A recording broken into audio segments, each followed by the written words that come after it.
Olá pessoal, tudo bem? Vamos começar nossa aula de filosofia, certo? Na aula de hoje nós vamos continuar falando sobre a filosofia da época moderna, né? A nova ciência, o racionalismo. Nós vamos entrar falando agora dos dois últimos filósofos que vamos discutir nesse primeiro período, certo? Que são o René Descartes e o Baruch Spinoza.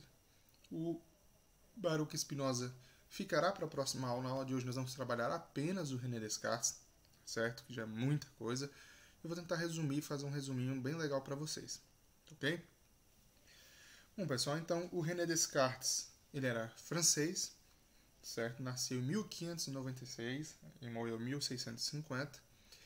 E ele foi um filósofo muito importante. E além de filósofo, também era matemático, certo? A principal criação, a principal ideia do René Descartes foi a criação da sua chamada dúvida metódica, okay? Que a partir da dúvida metódica é que o Descartes ele acaba desenrolando, digamos assim, acaba se conhecendo um pouco mais das suas ideias.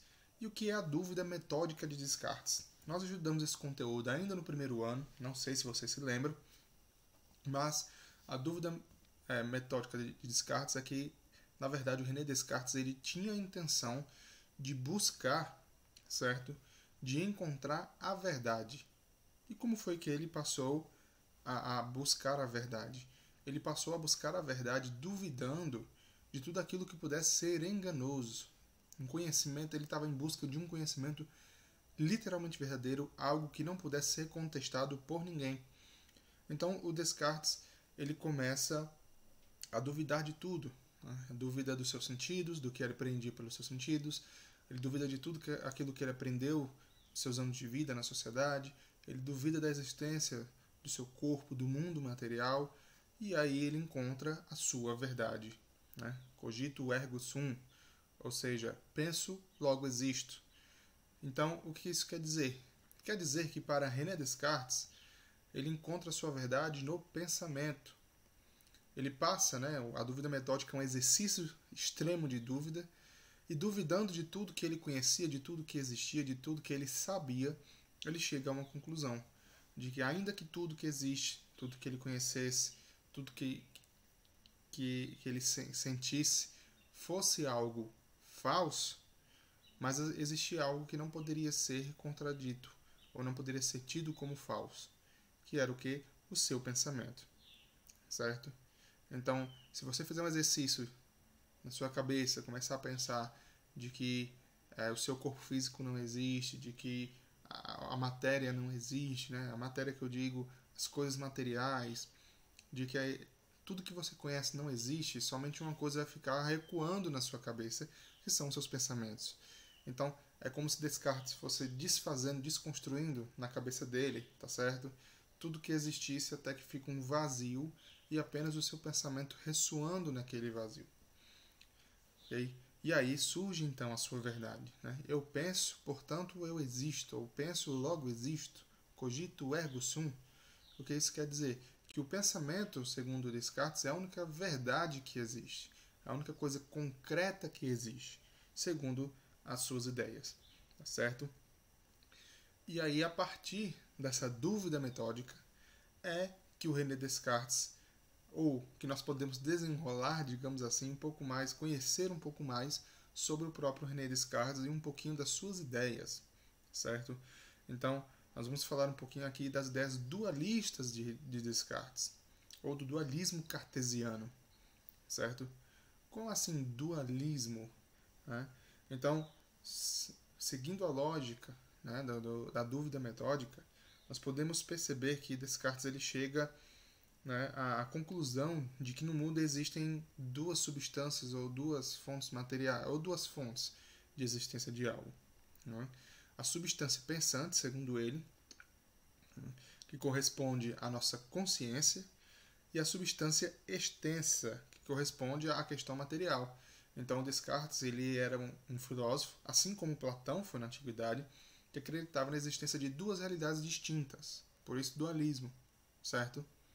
A realidade material, chamada por Descartes, né, de substância extensa, e a realidade do pensamento, chamada por Descartes de substância pensante. Mas, ainda assim, né, Descartes dizia que o ser humano ele era composto das duas substâncias. Afinal, nós temos matéria, né, carne, e nós temos pensamento. Né? Então, nós somos compostos, segundo Descartes, pela substância pensante e pela substância extensa, certo? E aí dá para a gente diferenciar uma coisa, né, na questão de Descartes com relação a Platão ou Aristóteles, né, com relação à concepção dualista deles, de que Descartes ele trazia uma terceira realidade, que ele chamava de substância infinita, né, que era relativa a Deus. Né? Então Descartes era uma pessoa teísta, ele acreditava em Deus. Então, segundo ele, existiam três essências. Né? Na realidade, o que nós conhecemos é a substância pensante, a substância extensa, né? Nossos pensamentos, nossa mente, e a matéria, e a substância infinita que seria Deus, que não seria tocável, tangível aqui, mas que seria algo transcendente, ou seja, estaria em outra realidade distinta da nossa, na qual nós não teríamos acesso, certo? Uma outra questão, ao se falar do René Descartes, ou das ideias, né, ou as ideias da filosofia cartesiana, digamos assim, é aquilo que nós podemos chamar de idealismo. Okay? Então, o que seria o idealismo cartesiano? Né? Ele concluiu, a partir da dúvida metódica, que o pensamento é algo mais concreto que existe, certo? Mais até do que a própria matéria. Okay? Então, a ideia é que o Descartes ele era idealista porque ele acreditava na ideia acima da matéria. Okay? Então, para ele, né, o mundo era composto, a princípio, né, de substância pensante, ou seja, de ideias. Então, ele era um filósofo idealista. Existem filósofos idealistas e filósofos materialistas. Ele era um filósofo idealista. Okay? E aí, isso nos chama, digamos assim, nos leva a um outro ponto das ideias do René Descartes, que é, no caso, o racionalismo. E esse período da filosofia que nós estamos estudando a partir de hoje, perdão, com René Descartes, é o que nós chamamos de filosofia racionalista, certo? Então, Descartes era um racionalista, não só um simples racionalista, ele era um racionalista convicto. O que isso quer dizer? Isso quer dizer que ele não confiava nas convicções que nós poderíamos ter a partir dos nossos sentidos. Ou seja, nada do que nós aprendemos pelos nossos sentidos seria algo verdadeiro ou concreto, mas somente aquilo que nós aprendemos segundo a razão. Ok? Então, aquilo que nós aprendemos segundo a razão, para René Descartes, é algo concreto, por isso ele é chamado de racionalista. Certo? E além de filósofo, como eu disse, ele também era matemático. Né? O plano cartesiano que vocês tanto usam na matemática, né? Para fazer os gráficos, né?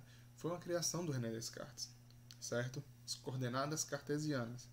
E aí ele, na sua dúvida metódica, também cria um método, né? Em outra obra chamada Discurso do Método. O Descartes cria um método que são, no caso, regras básicas, né? Para conduzir, o nosso espírito, para conduzir a nossa mente na busca pela verdade. Okay? Então, que regras são essas? Né? A primeira regra é a regra da evidência. Que quer dizer o quê? Só aceitar algo como verdadeiro desde que seja absolutamente evidente, certo? Por sua clareza e distinção. Ideias claras, distintas, né? Seriam encontradas na própria atividade mental. Ideias fáceis, não vou dizer fáceis, mas assim, mais compreensíveis, claras, distintas, diferentes, mais aprofundadas, digamos assim. Né?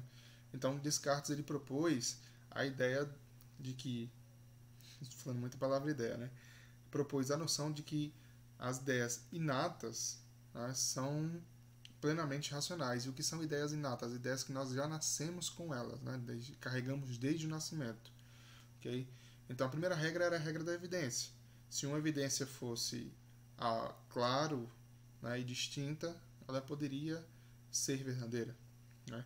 A outra regra seria a regra da análise. E aí tem umas questões bem interessantes. Né? que era o quê? Se nós temos um problema ou algo que precisamos analisar muito complexo, a ideia é dividi-lo, né, da melhor maneira possível, ou em maior número de partes, para que a gente pudesse resolvê-lo melhor. Então, por exemplo, você tem um problema de matemática dificílimo. Segundo essa regra de análise, você deveria dividir o problema em várias partes para que pudesse analisar o problema matemático melhor. Um exemplo, tá bom? A outra regra era a regra da síntese, ok? Que era a ideia do quê? De reordenar o raciocínio, reorganizar o raciocínio, indo dos problemas mais simples para os mais complexos, certo? Então, se eu tenho uma prova para fazer e tem umas questões difíceis e outras mais fáceis, seguindo a regra da síntese de René Descartes, você resolveria primeiro as questões simples, partindo por último para as mais complexas. E a última regra de Descartes, né, na busca pela verdade, para ajudar-nos na busca pela verdade, era a regra da enumeração. Quer dizer o quê? Realizar verificações completas e gerais para ter certeza absoluta de que nenhum problema foi omitido, ou seja, verificar de novo. Eu dividi o problema em várias partes, então vou ver se eu realmente coloquei tudo do problema aqui ou se eu acabei passando por alguma informação, certo? E René Descartes foi um filósofo tão importante nesse período da filosofia, ou para a história da filosofia, né, que o pensamento dele influenciou muitos outros filósofos, inclusive o que nós vamos estudar na próxima aula, que é o Baruch Spinoza. Então, o Descartes ele estava tentando achar uma verdade, algo para iluminar, sei lá, algo para dizer isso é verdadeiro, isso é legítimo. Achava que ia, né, ajudar a resolver alguns problemas, algumas perguntas, né, que a filosofia tenta resolver, mas na verdade o Descartes ele acabou trazendo mais dúvidas e mais problemas. Isso foi ruim? Não, porque algumas questões que ele levantou, outros filósofos tentaram resolver ou tentaram responder, como foi o caso do Baruch Spinoza, que nós vamos ver na próxima aula, tá certo? Eu espero que tenha ficado claro para vocês, tá bom? A explicação sobre o René Descartes, eu tentei fazer uma síntese mais simples de tudo, e nós temos também a atividade sobre o René Descartes, tá bom? Na aula de hoje. Está tudo lá na sala de aula, vocês podem acompanhar por lá, também postarei no grupo do WhatsApp de vocês. Respondam pelo sala de aula, e quem não conseguir, responda-me de maneira através do WhatsApp no PV, tá bom? Um abraço, até a próxima aula. Qualquer dúvida, vocês voltem esse vídeo novamente, tá certo? Ou entrem em contato. Valeu, pessoal. Até a próxima.